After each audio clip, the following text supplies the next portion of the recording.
आज हम शुरू करेंगे सॉइल का फोर्थ लेक्चर। हम लोग ने पिछली बार छोड़ा था, टेस्ट स्ट्रेंथ पे छोड़ा था। यहाँ से हम लोग पढ़ना शुरू करेंगे। तो ये हमारे shear strength of soil test करने के लिए कुछ टेस्ट थे। ठीक है, इसके बाद इंडिविजुअली हमें पढ़ना है। पहली बात तो सीसीएस टेस्ट पे पढ़ेंगे, confined compressive strength of test. ठीक है, ये किस पे बेस्ड है? फोर्स अपॉन एरिया फार्मूला पे बेस्ड है। ठीक है, कि कितनी कन्फाइंड स्ट्रेंथ आ रही है। देन एरिया कैसे निकलेगा? इससे निकलेगा, इस फॉर्मूले से। देखिए, ज़्यादा यूज नहीं किया जाता है। फिर यू टेस्ट में ये फॉर्मूला है। फॉर्मूलाज याद रखना इंपॉर्टेंट, बट ये वाले अपना भी याद रखे, काम चल जाए।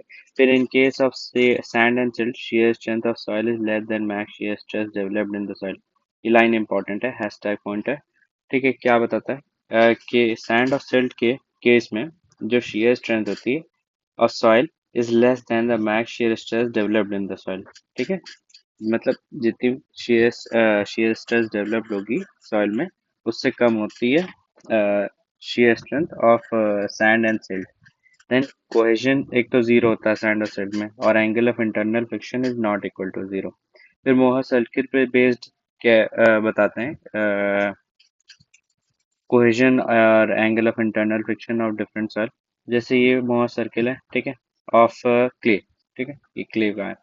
ये एक हॉरिजॉन्टल लाइन होती है, क्वेश्चन में आया है, एक हॉरिजॉन्टल लाइन होती है फॉर क्ले कंडीशन। ठीक है, इसमें कोहेजन और angle of internal friction, cohesion not equal to zero होता है और angle of internal friction zero होता है। यहाँ तक का कोहेजन होता है। ठीक है, cohesion due to in clay में होता है, तो यहाँ तक तो कोहेजन हो गया। फिर यहाँ से शुरू होता है शीयर स्ट्रेस। देन यहाँ से हमारा जो एंगल, वो फेलियर जो एंगल है वो 45 प्लस 5/2 होता है। ठीक है, तो जो हमारा एंगल ऑफ इंटरनल फ्रिक्शन वो तो जीरो हो जाएगा, तो हमारा जो वो फेलियर का एंगल है वो 45 डिग्री होगा इन क्ले। और इसमें जो वो क्ले के फॉर्म में होता है, क्ले में shear स्ट्रेस मैक्सिमम होती है इन द कंडीशन, यहाँ पे जैसे बताया था ना, मैक्स shear स्ट्रेस और shear स्ट्रेंथ ऑफ क्ले बराबर होती है। ठीक है, और फिर Mohr circle of Sandy soil, यहाँ पे कोहेजन तो जीरो होता है first thing, but angle of internal friction not equal to zero होता है, और ये लीनियर होता है। और एंगल ऑफ इंटरनल फ्रिक्शन ये होता है, यहाँ पे अगर आप पाई की वैल्यू रखेंगे जो भी दी गई होगी उससे निकल आएगा। देन मोहर सर्किल फॉर सिल्टी क्ले, ये पीछे से शुरू होता है। ठीक है, और इसमें तो दोनों नॉट इक्वल टू जीरो होते हैं। देन ये फॉर्मूला इंपॉर्टेंट है, इस पे काफी बार क्वेश्चन आते हैं। ठीक है, ये आपको स्ट्रेंथ ऑफ मटेरियल्स में पढ़ने को पड़ा मिलेगा मोहर सर्किल के बारे में। तो इसका फॉर्मूला ये बहुत इंपॉर्टेंट है कि 5(1) equal to 5(3) tan square 45 plus 5/2 plus 2c tan 45 plus 5/2। बहुत इंपॉर्टेंट फॉर्मूला, इसे याद रखेंगे। फिर saturated clay under undrained condition में मोहर सर्किल कैसा होगा? इसमें एंगल ऑफ इंटरनल फ्रिक्शन और कोहेजन दोनों नॉट इक्वल टू जीरो होते हैं। ठीक है, और यून कई तरीके के मोहर सर्किल बनते हैं। फिर saturated clay under drain condition में क्या होता है? इसमें जो नॉर्मली कंसोलिडेटेड सॉइल है, ये सैंड बिहेवियर शो करती है, और जो ओवर कंसोलिडेटेड सॉइल है वो सिल्ट बिहेवियर शो करती है। देन अनकंफाइंड कंप्रेसिव स्ट्रेंथ टेस्ट, ये 2 टाइम्स ऑफ सी होता है। सी जो है हमारा क्वेश्चन, 2 टाइम्स ऑफ कंप्रेशन के बराबर होता है। यूसीएस का फॉर्मूला ये होता है, फोर्स अपॉन एरिया। ठीक है, and it is only valid for clay. जैसे कि बताया था कि UCS is only valid for non cohesive test, clay test. जैसे कि हम लोग ने यहाँ पढ़ा था, ये एक लैब टेस्ट है for non cohesive soil in drained condition. ठीक है, then in this test confining pressure जो होता है वो जीरो हो जाता है। ठीक है, वेंचियर टेस्ट में फील्ड टेस्ट और लैब टेस्ट है, जैसे कि बताया था, एक अनड्रेन टेस्ट है, for soft and cohesive soil के लिए यूज किया जाता है। देखिए, ये फॉर्मूला बहुत इंपॉर्टेंट है, वन वे शेयर का formula and two way share का। और ये भी पूछा जाता है कि वन वे शेयर कहाँ से डेवलप होता है, तो याद रखेंगे बॉटम एंड साइड से डेवलप होता है, and two way share bottom side and top तीनों तरीके से डेवलप होता है। ये फॉर्मूला इंपॉर्टेंट है, ठीक है, याद रखेंगे दोनों। Then the void ratio for which change of volume remain constant during shearing is called critical void ratio. ये हैशटैग पॉइंट है, इसे भी याद रखेंगे। ऐसा void ratio जहाँ पे वॉल्यूम नहीं चेंज होता है या फिर कांस्टेंट रहता है उसे क्रिटिकल void ratio बोलते हैं। ये ग्राफ इंपॉर्टेंट है, ठीक है। बीच में क्रिटिकल void ratio होता है, ऊपर नेगेटिव मतलब लूज सैंड में void ratio घटता है एंड डेंस सैंड में बढ़ता है। ठीक है। अर्थ प्रेशर के बारे में बात करते हैं। जैसे रिटेनिंग वॉल है उसमें क्या प्रेशर लगता है, एक्टिव प्रेशर या फिर रेस्टिंग अर्थ वाला, तो उसके बारे में डिस्कशन करते हैं। ठीक है। तो अर्थ प्रेशर कहता है pressure due to soil on the retaining structure. जैसे ये हो गया हमारा रिटेनिंग स्ट्रक्चर, यहाँ पे हमने सॉइल भर दी है, ठीक है। तो ये क्या प्रेशर है उसके बारे में डिस्कस करता है। तो जो प्रेशर है is equal to coefficient of permeability into stress, ठीक है। और कोफिशिएंट ऑफ परमेबिलिटी का फॉर्मूला इन के नॉट जो होता है ये होता है अर्थ प्रेशर एट रेस्ट। तो के नॉट निकालने के लिए mu upon one minus mu होता है। म्यू जो होता है वो हमारा पॉइजन रेशियो होता है, ठीक है। के नॉट निकालने का एक और फॉर्मूला है on the basis of angle of internal friction one minus sine five, ठीक है। और टोटल प्रेशर निकालने का फॉर्मूला जो होता है कई है, ठीक है। के नॉट इंटू स्ट्रेस हो गया, ठीक है। के नॉट गामा एंड जेड हो गया। जेड जो होता है वो point of action of force होता है, ठीक है। It is H upon three from the base. यहाँ से H upon three from the base होता है। ये टोटल हाइट एच है, ठीक है। तो it is H upon three from the base. और ये देखिए, ये इसका जो प्रोफाइल होता है वो ट्राइंगल होता है, ठीक है। इसका जो लोडिंग प्रोफाइल होता है वो ट्राइंगल होता है। तो इसका एक और फॉर्मूला हो सकता है वन अपॉन टू के naught gamma H square. Gamma जो होता है वो यूनिट वेट ऑफ सॉइल होता है। तो के नॉट तीन फॉर्मूले हमें याद रखने होंगे। K naught into stress, K naught into gamma into Z and half of K naught gamma and H square. Then Rankine earth pressure, इनने अर्थ प्रेशर थ्योरी दी थी। देखिए दो लोगों ने थ्योरी दी थी, एक रैनकाइन ने एक कोलम ने। दोनों के जो अजम्पशंस हैं वो याद रखना बहुत इंपॉर्टेंट है। इनके अजम्पशंस में क्या आता है, होमोजीनियस है, आइसोट्रॉपिक है, सेमी इनफाइनाइट है, ड्राई है, कोहेजनलेस है, और ground surface is planar which is horizontal. देखिए ये सारे जो याद हैं ये आपको याद रखना पड़ेगा। फिर hashtag point, meaning of active earth pressure जो होता है, earth pressure coefficient, it is equal to effective stresses. और ठीक है, ये हैशटैग का पॉइंट नहीं है, ये अजम्पशन है। इसे अजम्पशन में याद रखेंगे कि राइनकाइन और थ्योरी में। तो ये याद रखना इंपॉर्टेंट कि meaning of active earth pressure coefficient का क्या मतलब होता है। It is effective stresses equal to.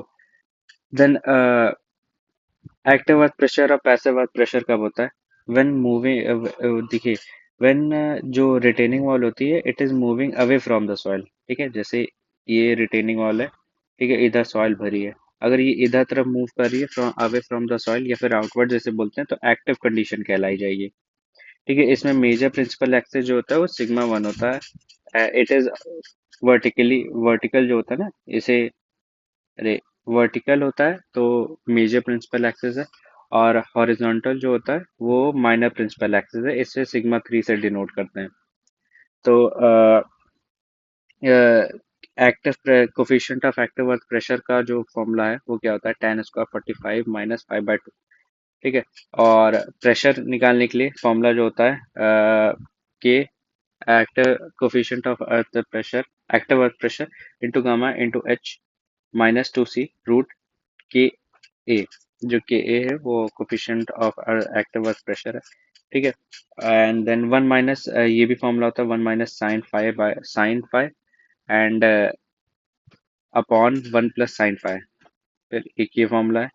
इसमें जो two C minus K root K no ए है वो इसलिए करते हैं, देखिए यहाँ पे ये कंडीशन दी है, ये इस पे अभी मैं बताता हूँ क्या होता है, ठीक है। व्हेन वॉल मूविंग अवे या फिर टूवर्ड्स या फिर इनवर्ड्स टूवर्ड्स सॉइल, तो उसे एक्टिव अर्थ प्रेशर कहते हैं। इसमें जो वर्टिकल स्ट्रेसेस हैं वो माइनर हो जाती हैं, और हॉरिजॉन्टल जो होती हैं वो मेजर हो जाती है। इसे आप नोट्स में लिख लीजिए।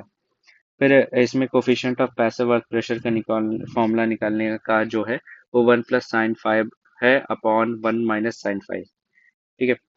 एंड जो और फॉर्मूला है टेन स्क्वायर 45 + 5/2, ठीक है। एंड ये फॉर्मूला फिर है, देन यहाँ पे +2c हो जाता है, +2c रूट के पी, ठीक।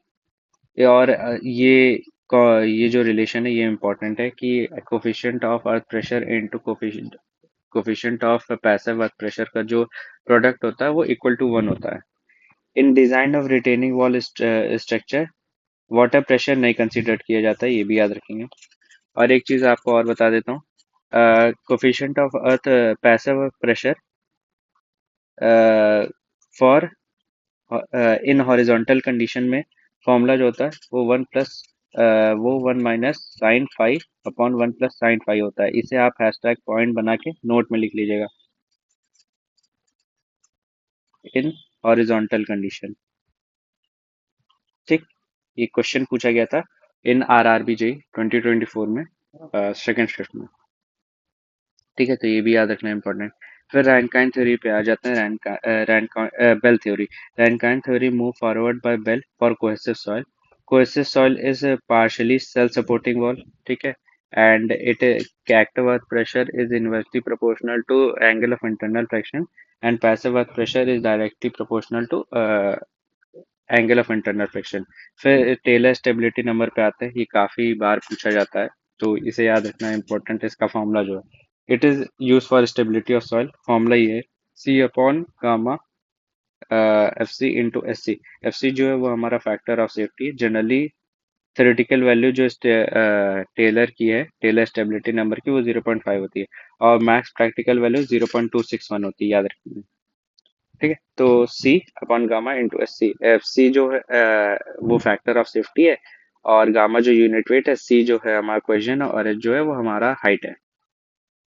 तो S equal to C upon gamma S C into F C. फिर कोलम्ब अर्थ प्रेशर थ्योरी पे आते हैं। इनका assumptions भी याद रखना इंपॉर्टेंट है। होमोजीनस, आइसोट्रोपिक है, सेमी इनफाइनाइट है, एंड ये सारी दी गई हैं, इनको आप याद रखेंगे बेस्ड ऑन वेस्ट थ्योरी। इस पे पूछा गया है क्वेश्चन। और hashtag point, 5 value depends on density index and relative density भी जिसे बोलते हैं, ठीक है। तो हमारी जो 5 की वैल्यू है, 5 एंगल ऑफ इंटरनल फ्रिक्शन, इसकी वैल्यू रिलेटेड डेंसिटी पे डिपेंड करती है। देन आगे बढ़ते हैं, कोलम थ्योरी ने क्या क्या दिया था, कि हमारा देखिए, ये तो कोहेजनलेस सॉइल के लिए, ठीक है, के ए गामा इंटू जेड, और पैसिव अर्थ प्रेशर के लिए के पी गामा इंटू जेड, ठीक है। और यहीं पे ये कोहेजनलेस के लिए था, जो कि हो गया हमारा सैंड, ठीक है। अब यहीं पे आते हैं हम क्ले सॉइल के लिए, जो कि कोहेजन सॉइल होती है, कोहेसिव सॉइल होती है। इसमें -2c रूट के ए होता है फॉर एक्टिव अर्थ प्रेशर, और यहाँ पे प्लस हो जाएगा, ये इसी के +2c रूट के पी, ठीक है। देन फाउंडेशन इंजीनियरिंग पे आ जाते हैं आज हम। देखिए, दो तरीके की फाउंडेशन होती है, एक शैलो एक डीप। शैलो क्या होता है, ऊपर ही होती है फाउंडेशन, ज़्यादा डीप नहीं होती है, ठीक है। और जहाँ पे जो सॉइल होती है उसकी शेयर स्ट्रेंथ हाई होती है, बेरिंग कैपेसिटी हाई होती है, तो उसमें शैलो फाउंडेशन प्रोवाइड करते हैं। और अगर हमारी सॉइल जो ऊपर की है वो वीक है, तो हमें डीप फाउंडेशन प्रोवाइड करनी पड़ती है। उसके लिए हम डीप फाउंडेशन प्रोवाइड करते हैं, काफ़ी गहरी होती है। तो एज पर तैजागी, अगर डेप्थ ऑफ फाउंडेशन अगर लेस है than the width of foundation, ये तैजागी के द्वारा किया था, तो वो शैलो फाउंडेशन कहलाएगी। और स्किम्पटन ने दी थी कि depth of foundation less than 2.5 times of B है, तो वो हमारी शैलो फाउंडेशन कहलाएगी। And resistance is due to base only, ये याद रखेंगे। देन डी फाउंडेशन, अगर depth of foundation according to Terzaghi greater than है देन द विथ, तो वो हमारा शैलो फाउंडेशन हो जाएगा। और स्कैम्पटन में भी 2.5 ऑफ विथ से ज़्यादा है डेप्थ ऑफ फाउंडेशन, तो हमारा वो हो जाएगा D foundation. It is based on resistance due to base and side both. Then failure in foundation, देखिए दो तरीके से फेलियर होता है, एक सेटलमेंट फेलियर, एक होता है शेयर फेलियर। इसमें भी स्लाइडिंग और स्लिपिंग ऑफ फाउंडेशन हो जाता है, ठीक है। और सेटलमेंट ऑफ फेलियर में allowable load is foundation is minimum of both, ठीक है।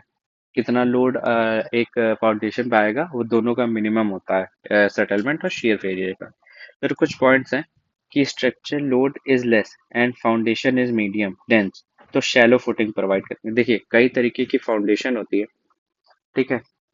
उस पे हम डिस्कस कर लेंगे आखिरी में। अ, तो कई तरीके और इसको उसी में पढ़ेंगे, ठीक है, इस पार्ट को उसी में पढ़ेंगे जब वो पढ़ लेंगे। कई तरीके की फाउंडेशन होती है उस पर, उसे पढ़ लेंगे फिर उसके बाद, ठीक है। देन सिंकिंग एक हैशटैग पर sinking effort in wall foundation is ratio of weight of well staining to that of skin friction developed on side and should be preferably be more than 2। इसे याद रखेंगे, ये एक हैशटैग पॉइंट है, इसे as it is याद कर लीजिएगा। देन कुछ फॉर्मूलाज हैं related to ultimate bearing capacity या फिर bearing capacity, net bearing capacity, gross bearing capacity of soil के, ठीक है। तो ये फॉर्मूलाज याद रखना इंपॉर्टेंट है कि net ultimate bearing capacity is equal to ultimate bearing capacity minus stress. Then net ultimate bearing net bearing net bearing capacity of soil is equal to net ultimate upon factor of safety, ठीक है। Factor of safety around 3 के around लगाते हैं, 2.5 से लेके 3, जैसे कि मैंने यहाँ दिया है, ठीक है। एंड ये सब फॉर्मूलाज है एंड किसको क्या बोलते हैं ये यहाँ लिखा है। ये फॉर्मूलाज याद रखना बहुत इंपॉर्टेंट है। And stress is equal to unit weight into depth, याद रखेंगे ये formula. Then bearing capacity of soil की जनरल शियर फेलियर जो होता है वो 36 angle of internal friction greater than 36 degree और रिलेटिव डेंसिटी 70% से ज्यादा होता है तो जनरल शियर। देखिए तीन तरीके के फेलियर होते हैं, ठीक है। पहली बात तो जनरल शियर फेलियर, ठीक है, लोकल शेयर फेलियर और पंचिंग शेयर फेलियर, ठीक है। तो इसमें क्या होता है, अगर एंगल ऑफ इंटरनल फ्रिक्शन 36 से ज्यादा और रिलेटिव डेंसिटी 70% हो जाती है तो जनरल शेयर फेलियर होता है। और local share failure when angle of internal friction 29 से कम और रिलेटिव डेंसिटी 35 से 70 के बीच होती है। Punching shear failure relative angle of internal friction 29 degree से कम और रिलेटिव डेंसिटी 35 से भी कम हो जाती है, तो यहाँ पे पंचिंग। देन फील्ड टेस्ट, देखिए जो बेयरिंग कैपेसिटी ऑफ सॉइल उसको पता करने के लिए कुछ टेस्ट हैं, जिसमें से पहला है हमारा standard penetration test, plate load test और static cone penetration test. Static cone penetration test से हम लोग लिक्विडिटी लिमिट भी फाइंड करते हैं ऑफ अ सॉइल, ये हमने शुरू में पढ़ा था। देन जनरल शेयर फेलियर, देखिए क्या होता है, जैसे ये हमारी फाउंडेशन है, ठीक है। तो जब ये फेलियर होता है तो ये वाली जो ये वाला एज है ये उठ के पूरा सॉइल पे आ जाता है, यहाँ पे आ जाता है, तो हमारे यहाँ पे बल्जिंग हो जाती है और ये वाला यहाँ आ जाता है, ठीक है। तो इसलिए ऐसा होता है हमारा जनरल शेयर फेलियर। इसमें क्या होती है, क्या कंडीशन होती है, डेंस सैंड और स्टिफ क्ले में होती है, ब्रिटल फेलियर होता है, वेल डिफाइंड फेलियर प्लेन होता है विच रीचेस टू ग्राउंड यहाँ, ठीक है। जैसे कि मैंने बताया था बल्जिंग हो जाती है, टिल्टिंग ऑफ फाउंडेशन होता है, bulging of soil on surface होता है। सेफ कंडीशन क्या है, ये सेफ कंडीशन है कि depth of soil plus width के बराबर होनी चाहिए हमारी टोटल फाउंडेशन। फिर लोकल शियर फेलियर, इसमें क्या होता है, बहुत कम बल्जिंग होती है और जो हमारी फाउंडेशन है ये जो एज है वो सरफेस पे नहीं पहुंचती, वो यहीं पे रह जाती है, ठीक है। तो लेस बल्जिंग होता है, failure plane not reach to ground only up to foundation level, ठीक है, फाउंडेशन लेवल तक ही होती है और no tilting and failure is not sudden. Then punching shear failure पे आते हैं। पंचिंग शेयर फेलियर इसके नाम में लिखा है कि जो शेयर फेलियर है वो नीचे तरफ पंच हो जाती है और सॉइल कंप्रेस होके पंचिंग शेयर फेलियर को तरफ चला जाता है हमारा फाउंडेशन। इसमें no heaving, no tilting, last settlements होता है occur in highly compressible soil, जैसे कि मैंने बताया था। फिर तरजागी बेयरिंग कैपेसिटी के देखिए तरजागी ने बेयरिंग कैपेसिटी से रिलेटेड कुछ अपने वो बताया था कि क्या पे क्या कंडीशंस हो, तो उनके अजम्पशंस है, ठीक है। अजम्पशंस देखिए याद रखना बहुत इंपॉर्टेंट है। यहाँ पे इनने ये जो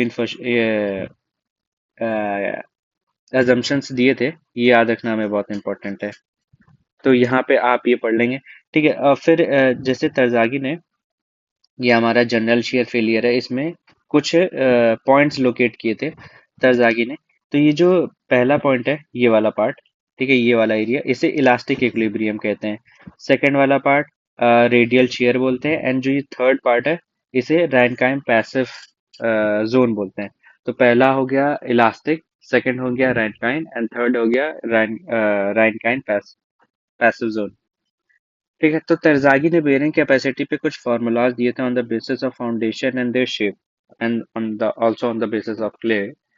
तो उनने बेयरिंग कैपेसिटी से रिलेटेड फार्मूलाज दिए थे, ठीक है, जो कि एक बेसिक फार्मूला इसे आप याद रख सकते हैं, नहीं तो इंडिविजुअली सबका अलग अलग फार्मूला है जिस पे हम लोग डिस्कशन करते हैं। देखिए, स्क्वायर का ये फार्मूला है, सर्कुलर का ये फॉर्मूला है, एंड फॉर रेक्टेंगुलर ये फॉर्मूला।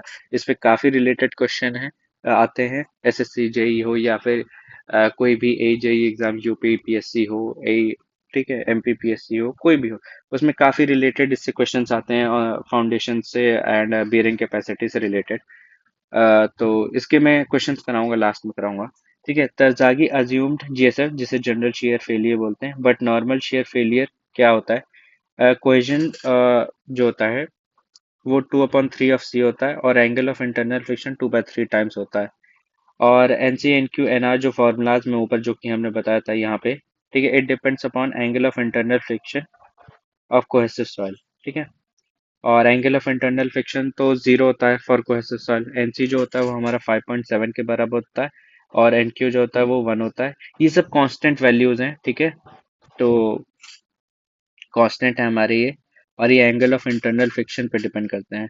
एन आर की वैल्यू जीरो होती है, और एंगल ऑफ इंटरनल फ्रिक्शन तो जीरो बता ही दिया है। ठीक है, देन फॉर कोहेसिव सॉइल, जो अगर सारी वैल्यूज रखेंगे तो ये सी एन सी के बराबर आएगा, नेट अल्टीमेट। और स्केम्पटन और तरजागी के अगर देखें तो ये अगर हम ये भी वैल्यू रख दें तो 5.7 सी के बराबर आएगा, क्योंकि यहाँ पे वैल्यू एन सी की 5.7 है और बाकी सबको 1 और 0 रख दिया है। In sandy soil, if groundwater table is at ground level, then bearing capacity of soil is decreases by 50%। याद रखेंगे 50। अगर ग्राउंड वाटर टेबल जो है वो बढ़ता है और ग्राउंड लेवल तक पहुंच जाता है, तो हमारी जो बेयरिंग कैपेसिटी है वो 50% तक डिक्रीज कर जाती है। ये हैशटैग पॉइंट है, याद रखिएगा। देन बेयरिंग कैपेसिटी मेजर करने के अलग अलग मेथड हैं, उस पर डिस्कशन करते हैं। देखिए, पहला है स्टैंडर्ड पेनिट्रेशन टेस्ट। ठीक है, इसमें हैमर का साइज पूछ लिया जाता है, 65 किलो का है। फ्री फॉल कितना है, 75 सेंटीमीटर का। नंबर ऑफ ब्लोज के प्रिंसिपल पे डिपेंड वो होता है, यूज होता है। It is suitable for granular soil, याद रखेंगे। तो क्या क्या होता है, ग्रैनुलर सॉइल की होता है, हैमर 65 किलो का होता है, और जो फॉल है वो 75 सेंटीमीटर का होता है। ठीक है, generally it is use to determine modulus of subgrade. Modular of subgrade एक हाईवे से रिलेटेड पार्ट है। ठीक है, तो modulus of subgrade of soil पता करने के लिए होता है। ठीक है, और सर्कुलर प्लेट यूज की जाती है टू टेस्ट। थिकनेस कितनी है, 25 सेंटी mm की है, और डाया 300 mm का। याद रखेंगे, एसएससी जेई में ही पूछा हुआ क्वेश्चन है कि थिकनेस और डाया कितनी होती है, तो 25 सेंटीमीटर की थिकनेस एंड 300 mm का डाया होता है। देन स्टैंडर्ड पेनिट्रेशन टेस्ट जो होता है वो क्या मेजर करता है, relative density, angle of internal friction, bearing capacity, and UCS, unified compressive strength पता करने के लिए भी ऑफ फॉर क्ले यूज होता है। And for 300 mm penetration number, number of blows applied is equal to N. ये याद रखेंगे, एक हैशटैग पॉइंट है। देन करेक्शन, देखिए, SPT test, standard penetration test में दो तरीके के करेक्शन भी लगाए जाते हैं, एक ओवर बर्डन का, एक डायलेटेंसी का। इसके फॉर्मूले पे बेस्ड एसएससी जेई और काफी पेपरों में क्वेश्चंस आए हैं, तो ये फॉर्मूलाज याद रखना इंपॉर्टेंट है। जो हमारा ओवरबर्डन का है, ये ओवरबर्डन का हमारा ओवरबर्डन का जो करेक्शन है वो हमारा NR 350 upon effective stress plus 70 है, और जो इफेक्टिव स्ट्रेस की वैल्यू है वो 280 से कम होनी चाहिए। और डायलेटेंसी का करेक्शन जो होता है वो 50 plus half of N1 minus 15 जो होता है, और N1 की वैल्यू 15 से ज़्यादा होनी चाहिए। देन स्पेटी वैल्यू के बेसिस पे कॉम्पैक्टनेस, रिलेटिव डेंसिटी ऑफ और एंगल ऑफ इंटरनल फ्रिक्शन की कुछ वैल्यूज हैं, इन्हें याद रखना बहुत इंपॉर्टेंट है।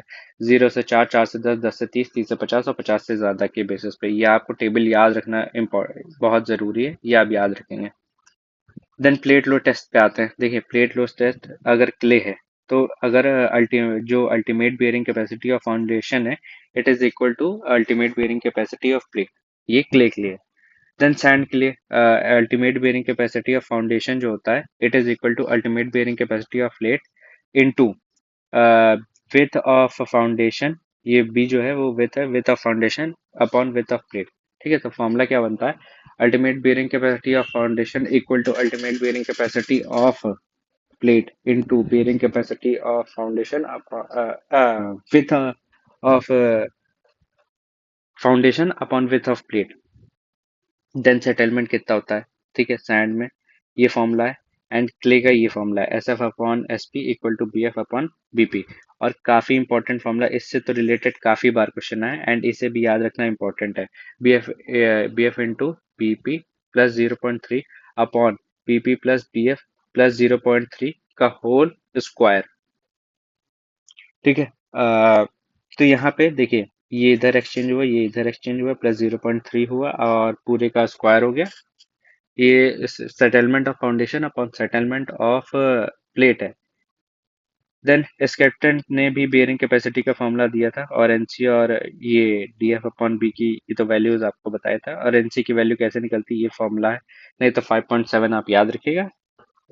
इससे मुझे ज्यादा उम्मीद नहीं है कि पूछेंगे। ये एक हैशटैग पॉइंट है, इन Sandy soil bearing capacity of soil depends upon the width of foundation, याद रखेंगे। सैंडी सॉइल में बेयरिंग कैपेसिटी जो है वो विड्थ ऑफ फाउंडेशन पे डिपेंड करती है। जैसे कि कैसे, यहाँ पे ये देखिए, सैंडी सॉइल में बेयरिंग कैपेसिटी विथ फाउंडेशन पे डिपेंड करती है, क्योंकि बी दिया गया है, विथ उसमें आता है। और क्ले सॉइल में बेयरिंग कैपेसिटी जो डिपेंड करती है, it is independent of width foundation. Q U की value 5.7 C plus gamma D F है। देन मेयर ने थ्योरी दी थी फॉर प्योर कोहेसिव सॉइल के लिए, इसमें जो वैल्यूज है वो 5.14 दी थी। पूछ लेते हैं कि तजागी ने 5.7 दी थी, और मेयर ने जो दी थी वो 5.14 दी थी। एन क्यू की वैल्यू 1 है और एन एफ की वैल्यू 0 है।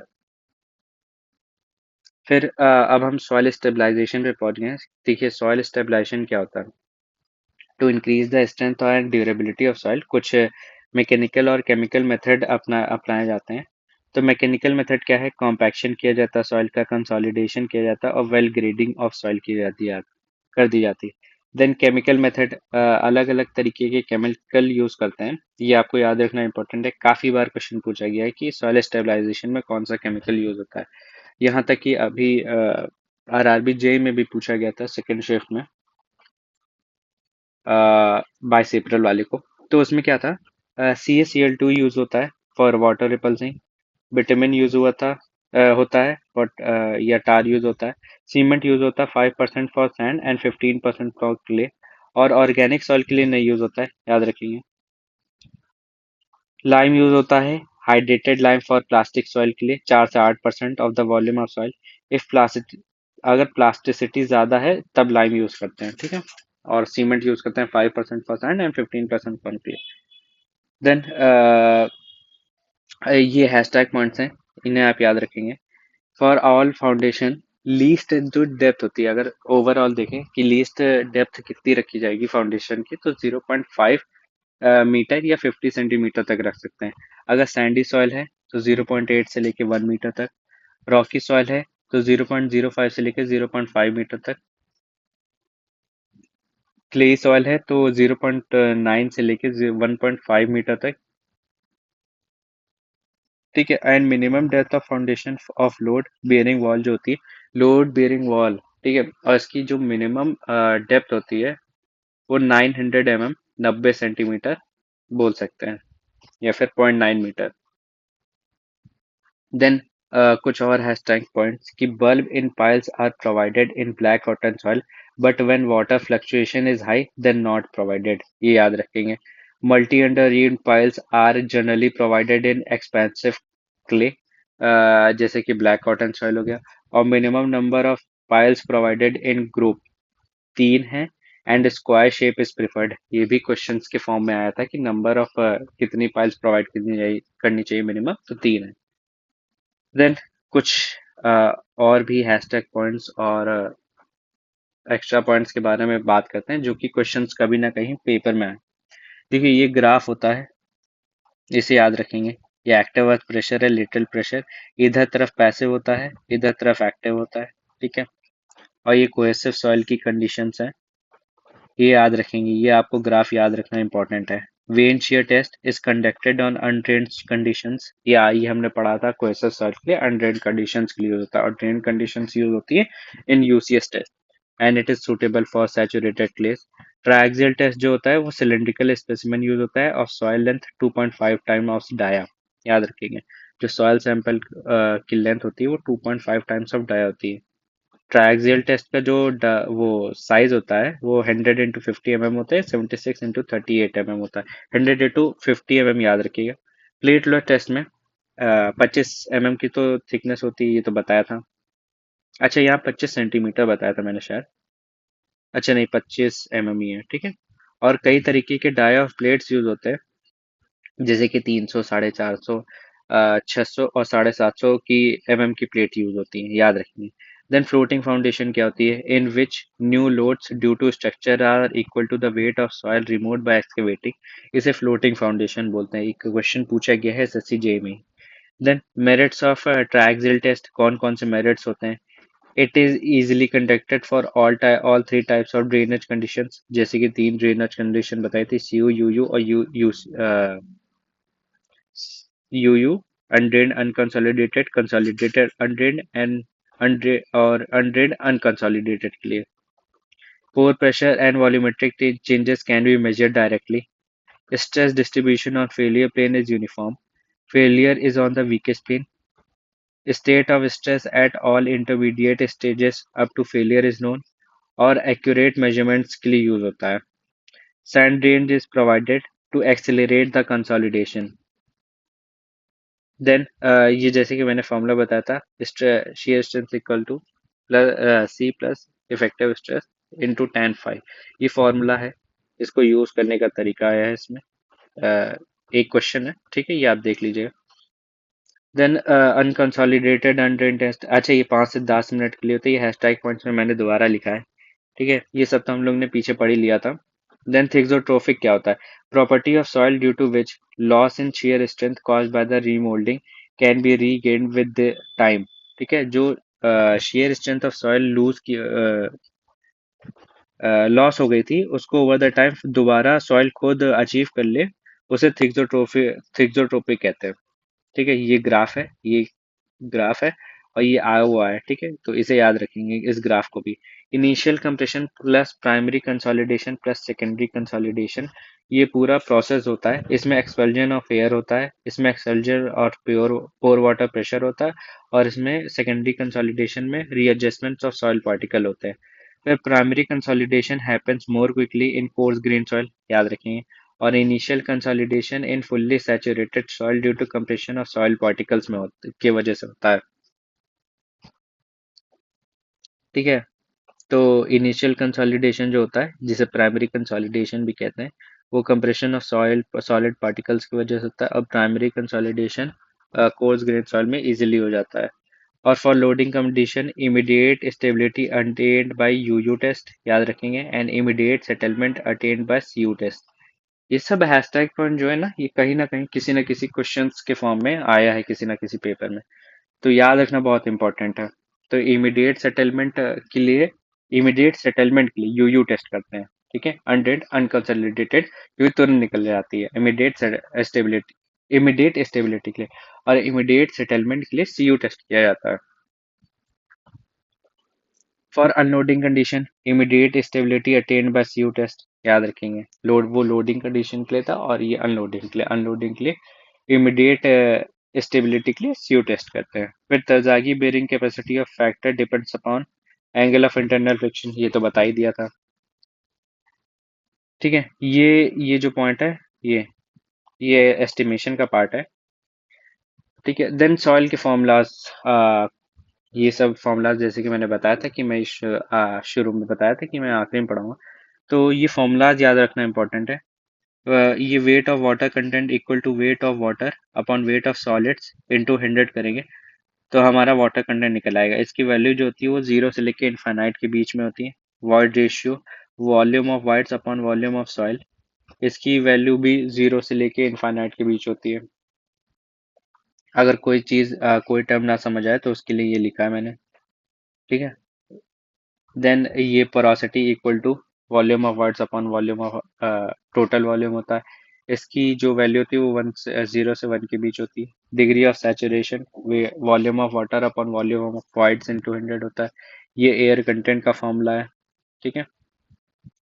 देन बल्क वेट का formula, weight upon total weight upon total volume. Unit weight of water, unit weight of water का फॉर्मूला जो होता है वो weight of water upon volume of water का होता है। और unit weight of solids, weight of solids upon volume of solids से निकलेगा। फिर ये फॉर्मूला बहुत important, gamma is equal to G. G जो है हमारा specific gravity upon unit weight of water. तो फिर ड्राई यूनिट वेट जो होता है वो weight of solids upon total volume का फॉर्मूला। फिर एक एयर कंटेंट का फॉर्मूला ये भी होता है 1 - s। इसे भी याद रखना इंपॉर्टेंट है, ए इक्वल टू 1 - s। फिर gamma submerged equal to weight of submerged upon total volume.